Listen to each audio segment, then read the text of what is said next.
When Jesus had finished saying all these things, he said to his disciples, "As you know, the Passover is 2 days away, and the Son of Man will be handed over to be crucified."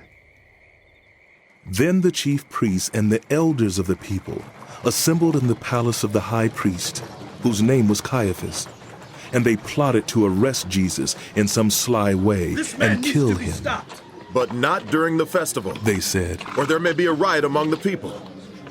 While Jesus was in Bethany in the home of Simon the leper, a woman came to him with an alabaster jar of very expensive perfume, which she poured on his head as he was reclining at the table. When the disciples saw this, they were indignant. "Why this waste? This perfume could have been sold at a high price and the money given to the poor." Aware of this, Jesus said to them, Why are you bothering this woman? She has done a beautiful thing to me. The poor you will always have with you, but you will not always have me.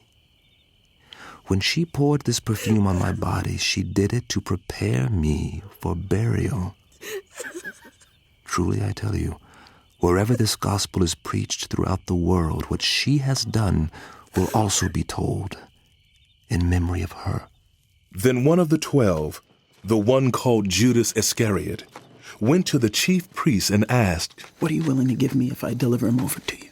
So they counted out for him 30 pieces of silver. From then on, Judas watched for an opportunity to hand him over. On the first day of the festival of unleavened bread, the disciples came to Jesus and asked, "Where do you want us to make preparations for you to eat the Passover?" He replied, "Go into the city to a certain man and tell him, 'The teacher says, my appointed time is near. I'm going to celebrate the Passover with my disciples at your house.'" So the disciples did as Jesus had directed them and prepared the Passover. When evening came, Jesus was reclining at the table with the 12, and while they were eating, he said, "Truly I tell you, one of you will betray me." They were very sad and began to say to him one after the other, "Surely not I, Lord." Jesus replied, "The one who has dipped his hand into the bowl with me will betray me. The Son of Man will go just as it is written about him. But woe to that man who betrays the Son of Man. It would be better for him if he had not been born." Then Judas, the one who would betray him, said, "Surely not I, Rabbi." Jesus answered, "Well, you have said so." While they were eating, Jesus took bread, and when he had given thanks, he broke it and gave it to his disciples, saying, "Take and eat. This is my body." Then he took the cup, and when he had given thanks, he gave it to them, saying, "Drink from it, all of you. This is my blood of the covenant, which is poured out for many for the forgiveness of sins. I tell you, I will not drink of this fruit of the vine from now on until that day, when I drink it new with you in my Father's kingdom." When they had sung a hymn, they went out to the Mount of Olives. Then Jesus told them, "This very night you will all fall away on account of me, for it is written, I will strike the shepherd, and the sheep of the flock will be scattered. But after I have risen, I will go ahead of you into Galilee." Peter replied, "Even if all fall away on account of you, I never will." Jesus answered, "Truly I tell you, this very night, before the rooster crows, you will disown me 3 times. But Peter declared, "Even if I have to die with you, I will never disown you." And all the other disciples said the same. Never, Master. Then Jesus went with his disciples to a place called Gethsemane, and he said to them, Sit here while I go over there and pray. Yes, Master. He took Peter and the two sons of Zebedee along with him, and he began to be sorrowful and troubled.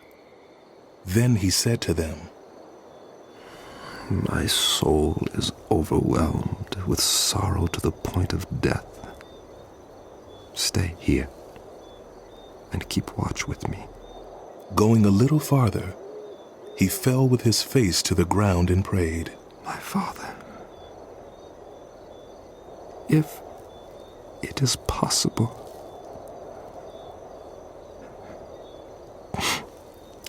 may this cup be taken from me. Yet not as I will, but as you will. Then he returned to his disciples and found them sleeping. Couldn't you men keep watch with me for 1 hour? He asked Peter. Yes. Watch and pray so that you will not fall into temptation. The spirit is willing, but the flesh is weak. He went away a second time and prayed, My Father, if it is not possible for this cup to be taken unless I drink it, may your will be done. When he came back, he again found them sleeping, because their eyes were heavy. So he left them and went away once more and prayed the third time, saying the same thing. Then he returned to the disciples and said to them, Are you still sleeping and resting? Look! The hour is near! And the Son of Man is delivered into the hands of sinners. Rise, rise, let us go. Here comes my betrayer. While he was still speaking, Judas, one of the 12, arrived. With him was a large crowd armed with swords and clubs, sent from the chief priests and the elders of the people. Now the betrayer had arranged a signal with them. When I kiss is the man, arrest him. Going at once to Jesus, Judas said, Greetings, Rabbi. and kissed him. Jesus replied, Friend, do what you came for. Then the men stepped forward, seized Jesus, and arrested him. With that, one of Jesus' companions reached for his sword, drew it out, and struck the servant of the high priest, cutting off his ear. Put your sword back in its place. Jesus said to him, For all who draw the sword will die by the sword. Do you think I cannot call on my Father, and he will at once put at my disposal more than 12 legions of angels? But how then would the scriptures be fulfilled that say it must happen in this way? In that hour, Jesus said to the crowd, Am I leading a rebellion, that you have come out with swords and clubs to capture me? Every day I sat in the temple courts teaching, and you did not arrest me. But this has all taken place that the writings of the prophets might be fulfilled. Then all the disciples deserted him and fled. Those who had arrested Jesus took him to Caiaphas the high priest, where the teachers of the law and the elders had assembled. But Peter followed him at a distance, right up to the courtyard of the high priest. He entered and sat down with the guards to see the outcome. The chief priests and the whole Sanhedrin were looking for false evidence against Jesus so that they could put him to death. But they did not find any, though many false witnesses came forward. Finally, 2 came forward and declared, This fellow said, I am able to destroy the temple of God and rebuild it in 3 days. Then the high priest stood up and said to Jesus, Are you not going to answer? What is this testimony that these men are bringing against you? But Jesus remained silent. The high priest said to him, I charge you under oath by the living God. Tell us if you are the Messiah, the Son of God. You have said so. But I say to all of you, from now on you will see the Son of Man sitting at the right hand of the Mighty One and coming on the clouds of heaven.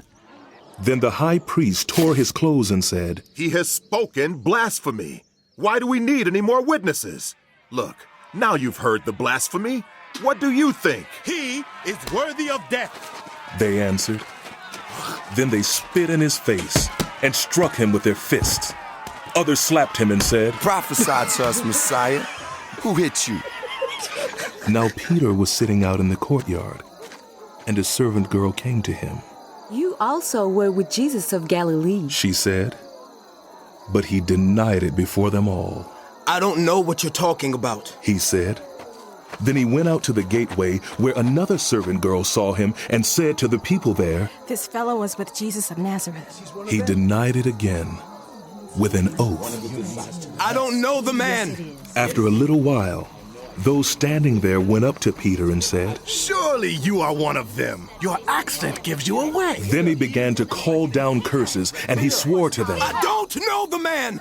Immediately, a rooster crowed. Then Peter remembered the word Jesus had spoken.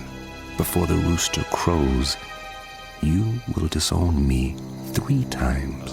And he went outside and wept bitterly.